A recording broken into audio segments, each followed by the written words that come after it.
Okay, right, I've got a cup of tea and I'm seated down. I've decided to make another video. And this is on the back of the last video I made, which was on a Valiant 4.5 meter. And I'm speaking purely through experience of the ones that I've had. I'm not searching any facts up. I'm literally just going off of my experience. And what to look out for if you're going to buy a Valiant. The models that I'm talking about are the V models. There are other ones with more flatter hulls, but I'm going to talk about the V models because they are the most popular and the most used ones, especially from the 450 to the 490 to the 520 and even the 570. The difference between the 570 and the 520 are they are obviously a lot longer.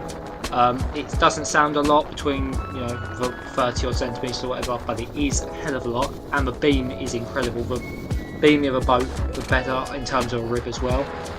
The 450 isn't very good in chop. We established that in the previous video to this one. They don't handle in chop very well. They're very good boats. They're very fun. You can get good speed out of a 40 with them. They take up to a 60. They're very capable boats, but I wouldn't be wanting to go very far out to sea with them. In the 450, that is. They're really fun. I made a lot of videos on them, but if you're going far out, they've just got such a sort of small beam that you get rocked about a lot. And if you're standing up driving, which a lot of people do on them helm consoles, you get thrown about a lot. If you've got a centre console, it's a different story, but if you've got one of them bench seats at the back in your 450, you're not going to be doing anything really that far out of towing a water skier and going across the shore. And if it's a rough day, you're staying home really. They're fantastic to store because they're small boats, but it's a bit like having a jet ski. It's a toy really. You're not going to be going out fishing far out. And that's where it differs from the 570 and the 520. The 490's better, I think, in terms of size. You've got a lot more space, a lot more capable, all that sort of stuff. But really, the only one that I'd say isn't the best for going far out is the 450. However, it is the best for storing things. It's still a brilliant looking boat. And if you just want an all-round rib just to have some fun with in the summer, that's a really good option because they're affordable. They're really easy to sort of manage because they're so small and light. So I'm not slating them at all. One thing in terms of every Valiant that you see and every Valiant that you are gonna, if you're gonna consider buying one online, is you need to check the gluing. They are glued, they are not stitched. In terms of to the hull and all the rest of it. When they're bonded to the transom and to the hull, the bonding lets go because the glue is shit. I'm not going to sugarcoat it, the glue is very, very shit. So you want to check how the boat is glued to the hull. You want to check how the boat is glued to the transom. Even the previous video that I made, it was a very late Valiant. It was about 2008, which is quite late for a boat in the second-hand market anyway. And the guy before me had a bill for about 1,500 quid. Might be more. It might have been 1,600.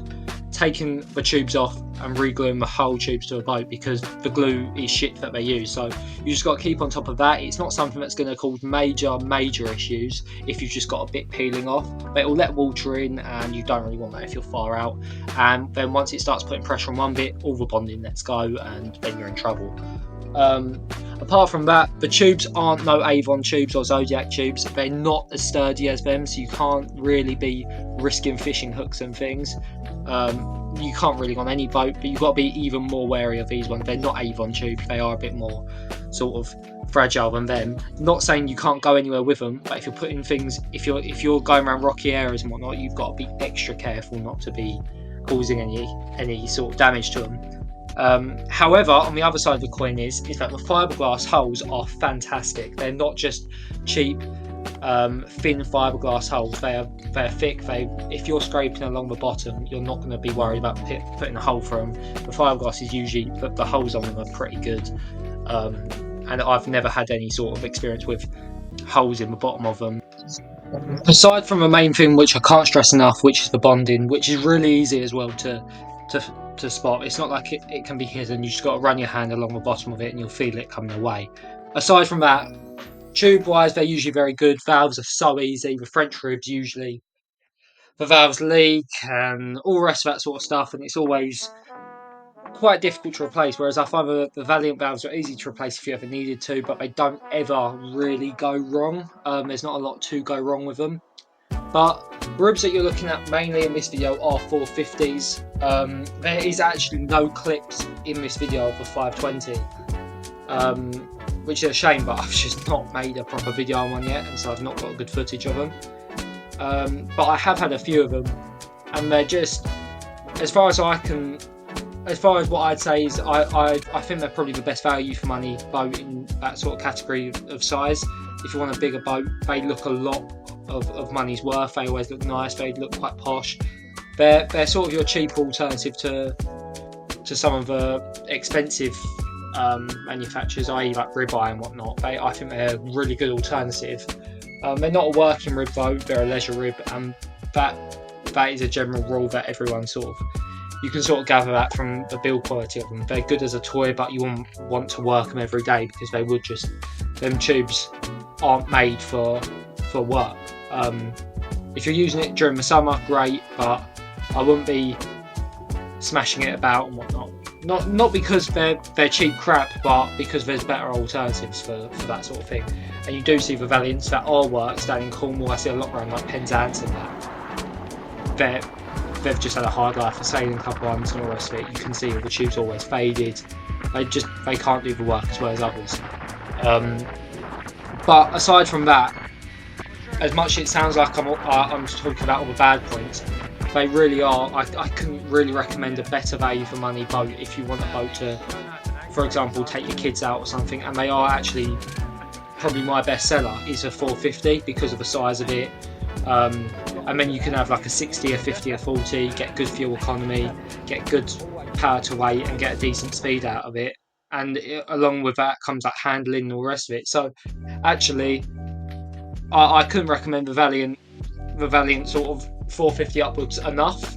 I think the 4 meter, if we're still talking about the V models, I think the 4 meter and all the rest of it are a little bit too small. Unless you need a small boat, I'd say the 450 is the bare minimum I'd want personally. Okay, so hopefully I haven't talked for too long, and if you've made it all the way to the end, which I highly doubt you haven't, because I'm not the most exciting voice in the world, but hopefully I've helped some people, maybe steered some people in the right direction, or helped them look out for certain things. They are good boats, but you just got to know what to look out for, and anything's fixable on them boats really. There's not too much to go wrong.